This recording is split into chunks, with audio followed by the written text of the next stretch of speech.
Dear students, if A, B and C be three sets such that then prove that A union B intersection C is equal to A union B intersection A union C.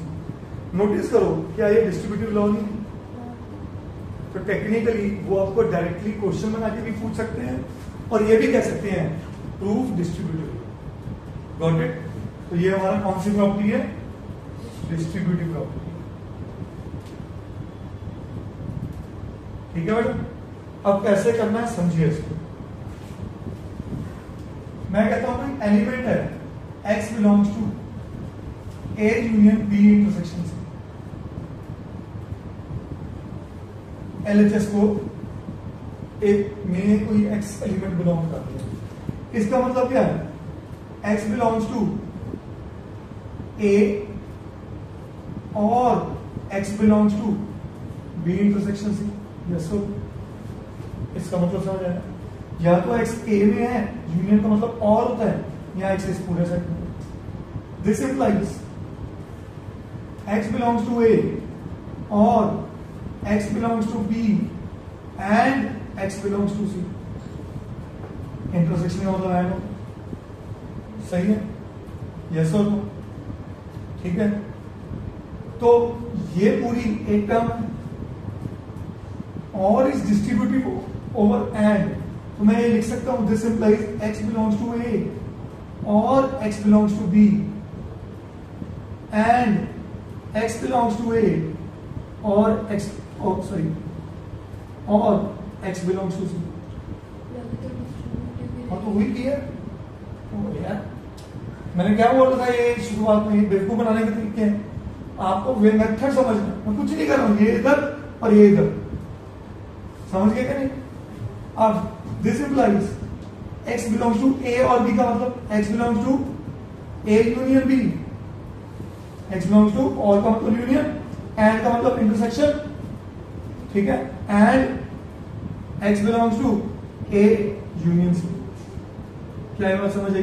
बोलो sure? हाँ जी। And का क्या बन गया? तो अभी यहां and लिख रहा हूं, इसको मर्ज करता हूं। This implies x belongs to A union B intersection. अब ये चीज बनी कि नहीं बनी? यहां x इससे शुरू हुआ था, इससे खत्म हुआ। This implies A union B intersection C is subset of A union B intersection A union A intersection C, sorry union C। क्या है बात समझ आई? बोलो मैंने क्या किया इस पूरे पार्ट में, अगर आप जज कर पाओ। मैंने इसी चीज को इसके सबसेट से लेके यहां तक ले गया, तो ये इसका सबसेट है। अब क्या प्रूव करना है? कि ये इसका सबसेट है, तो दोनों आपस में क्या हो जाएंगे? इक्वल। बेटे सबसेट हुआ, इक्वल नहीं हुआ। A is a subset of B हुआ है। अब क्या प्रूव करना? B is a. तो मैं क्या कर रहा हूं समझना, मैंने कहा let y belongs to A union B intersection A union C। पता क्या है? ये सारा क्वेश्चन में रिवर्स चलेगा। मैं यहां पे स्टेप पे चेक करूं। हाँ, इसका मतलब this implies y belongs to A union B,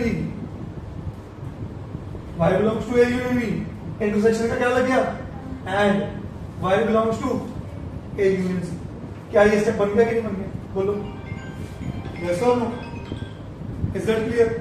अब ये स्टेप बन गया, अब यहां जाना है। इसका मतलब y बिलोंग्स टू A और y बिलोंग्स टू B, ये एक टर्म बनी। And y belongs to A और y बिलोंग्स टू C। क्या बात समझ आई?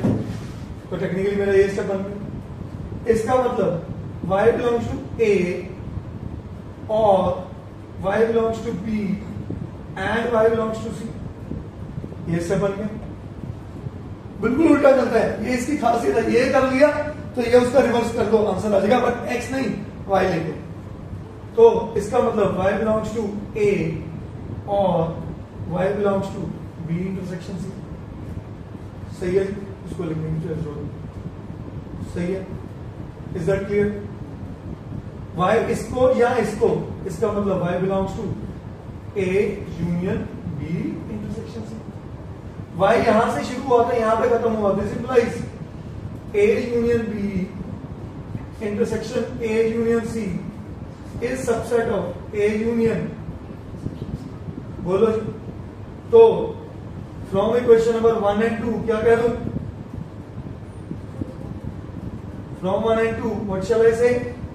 A union B intersection C is equal to A union B intersection A union, prove हो गया, डिस्ट्रीब्यूटिव लॉ डन।